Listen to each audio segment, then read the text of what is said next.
Bonjour bien-aimés, je suis le pasteur Julien Gomou et mes enfants m'appellent aussi Mama Chouchou. Aujourd'hui, je suis ravie de vous retrouver pour partager une portion de l'Évangile. Nous allons lire aujourd'hui dans Luc chapitre 16 la parabole du mauvais riche et du pauvre Lazare. Il y avait un homme riche qui était vêtu de pourpre et de fin lin et qui chaque jour menait joyeuse et brillante vie. Un pauvre nommé Lazare était couché à sa porte, couvert d'ulcères et désireux de se rassasier des miettes qui tombaient de sa table, et même les chiens venaient encore lécher ses ulcères.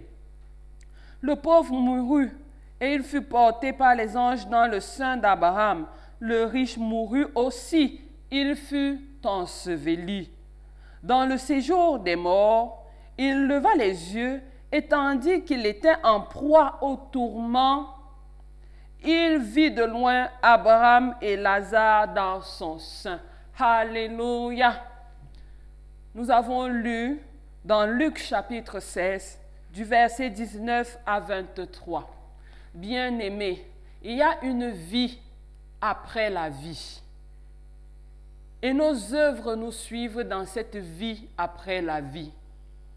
L'homme riche avait à ses pieds un pauvre, le pauvre Lazare, et il a pensé seulement à lui, à se réjouir, à s'empiffrer, à manger de son argent, alors que le pauvre souffrait à ses pieds et avait besoin de quelques miettes seulement pour sa subsistance. Il aurait pu lui en donner un peu, mais il est resté dans l'avarice. Bien-aimé, l'avarice est en opposition parfaite avec la nature de Dieu, parce que la parole de Dieu se résume en 2 commandements. Aimer Dieu et aimer son prochain. L'homme riche n'a pas aimé suffisamment son prochain qui était Lazare.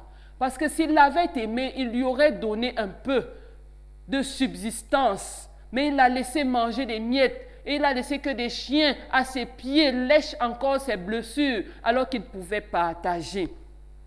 Bien-aimés, tout ce que nous possédons, c'est Dieu qui nous donne. Et lorsque nous possédons, il nous invite par amour pour lui à partager le peu que nous avons.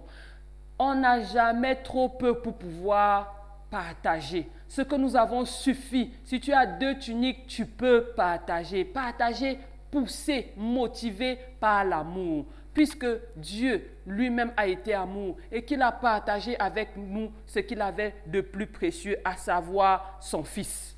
Les richesses ne vont pas nous accompagner dans l'éternité, bien-aimés. L'homme riche ici n'a pas pu emporter son statut d'homme riche et s'en prévaloir devant Dieu. Nous lisons le sort qui lui a été accordé. Il s'est retrouvé dans les flammes. Et pendant qu'il était dans cette flamme-là, en souffrance, il a vu le pauvre couché sur la poitrine du père Abraham. Le pauvre qui certainement vivait dans la crainte de Dieu, il s'est retrouvé dans l'éternité auprès de son Dieu. Bien-aimé, nous aurons à rendre compte de nos agissements. Nous serons poursuivis par nos œuvres et non par nos richesses.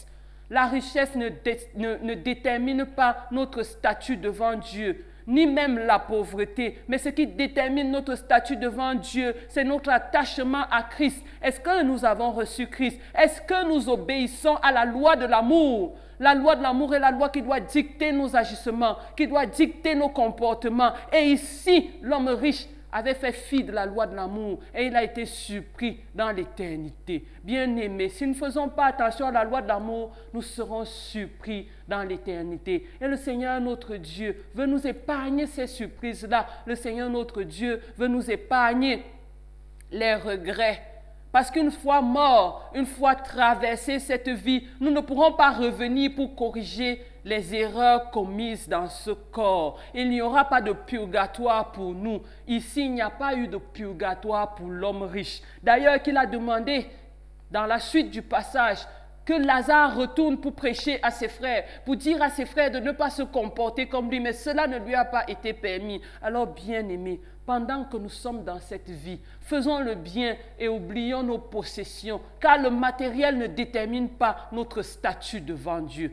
Et puisque nous parlons de statut devant Dieu, je voudrais t'inviter, bien-aimé, à dire un mot de prière avec moi pour pouvoir préparer ce statut devant Dieu. Seigneur, je te remercie pour ta parole que tu as libérée ce matin pour mon affranchissement.